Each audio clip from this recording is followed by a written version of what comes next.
tous, je suis très heureuse de vous retrouver pour une vidéo où je réponds à vos questions. Et aujourd'hui c'est la question de Fiona qui me demande la différence entre les peurs du mental, les blocages et puis les peurs qui viennent véritablement de l'instinct de protection. Je vais vous lire sa question et je pense que beaucoup d'entre vous pourront se reconnaître. Elle me dit: comment faire la différence entre ses peurs et son instinct? C'est-à-dire comment revenir à la source qui va nous permettre de distinguer les signes qui nous indiquent que nous ne sommes pas sur notre chemin de vie et donc qui nous aiderait à revenir vers lui, des peurs qui justement nous éloigneraient de ce chemin de vie. En d'autres termes, comment savoir si ces doutes sont des signaux qui nous indiquent qu'il faut changer de chemin ou s'ils ne sont que le résultat de peurs illusoires et limitantes. Alors Fiona, déjà merci beaucoup pour ta question, je pense qu'elle va aider énormément de personnes et c'est une question et une difficulté qui revient très souvent lorsqu'on commence à réfléchir et lorsqu'on commence à sentir en soi des peurs arriver.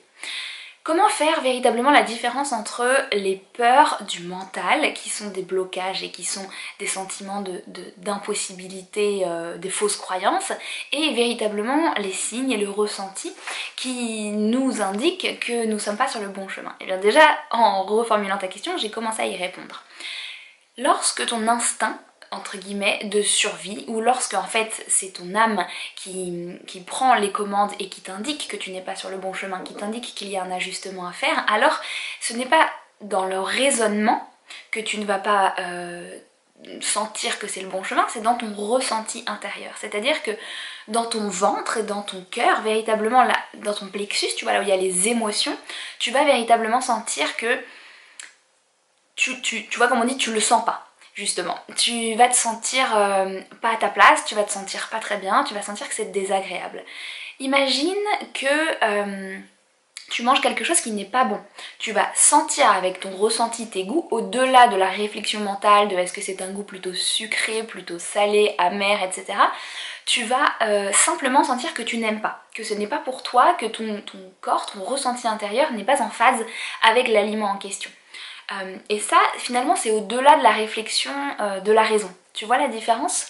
À l'inverse, lorsque ça va être une croyance limitante qui en fait te brime et t'empêche d'avancer, le ressenti est différent. Parce que dans le fond, tu sens qu'il y a une direction qui s'ouvre, tu sens qu'il y a une possibilité, tu sens qu'il y a un push comme ça qui est derrière toi et qui t'invite à aller de l'avant, mais il y a le sentiment que c'est dangereux. En fait, c'est vraiment l'idée ou la réflexion que c'est dangereux, ça va te faire du mal, tu vas perdre des choses aussi, ça c'est quelque chose qui revient souvent, que de toute façon ça va être un échec, qu'on va te juger, etc. Les peurs classiques, j'ai envie de dire, traditionnelles que l'on retrouve souvent. Mais au-delà de ça, il y a un exercice que tu peux faire très facilement pour toi bien sûr et tout le monde, tous ceux qui me regardent, que vous pouvez faire pour distinguer est-ce que c'est une peur du mental ou bien est-ce que c'est véritablement le ressenti que cette voie n'est pas pour moi.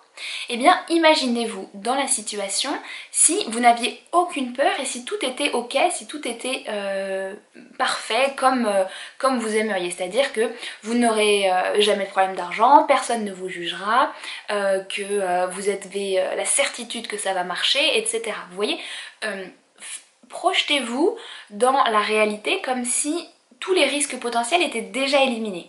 Et alors à ce moment-là, vous allez voir comment vous vous sentez dans cette réalité-là.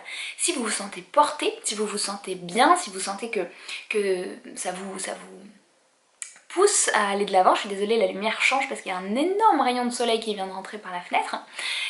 Si vous sentez que vous êtes amené à aller de l'avant et que vous vous sentez en joie dans cette idée-là, même si vous avez peur, eh bien c'est que c'est un chemin pour vous, c'est en tout cas une direction générale que votre âme vous invite à prendre. En revanche, si vous vous projetez dans cette situation-là, mais que même si tout va bien, c'est encore pas tout à fait ça et c'est encore pas exactement, vous vous sentez pas exactement à votre place ou pas exactement bien, alors c'est peut-être que tout simplement ce n'est pas pour vous, qu'il y a des ajustements à faire, que c'est votre mental qui vous fait vous dire regarde cette personne fait ça, c'est génial, tu devrais le faire toi aussi, et votre mental qui vous dit tu devrais aller dans cette direction alors que peut-être que c'est pas vraiment pour vous.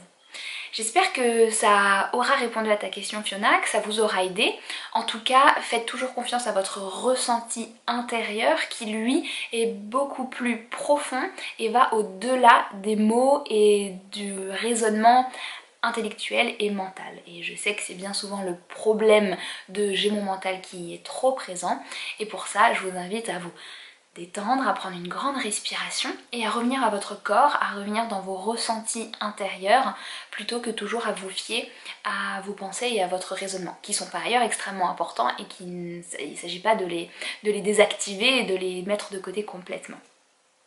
N'hésitez pas si vous avez d'autres questions qui pourraient aider comme ça tout le monde à me les poser en commentaire. Je me ferai un plaisir d'y répondre. En attendant, je vous souhaite de libérer vos peurs et de vous sentir complètement à votre place. Et n'oubliez pas quelque chose que je répète souvent, on peut avancer même avec des peurs, on ne les élimine pas jamais, mais elles disparaissent à mesure qu'on avance, non pas contre elles, mais avec elles. Voilà, je vous envoie plein de bonnes ondes et je vous dis à très vite.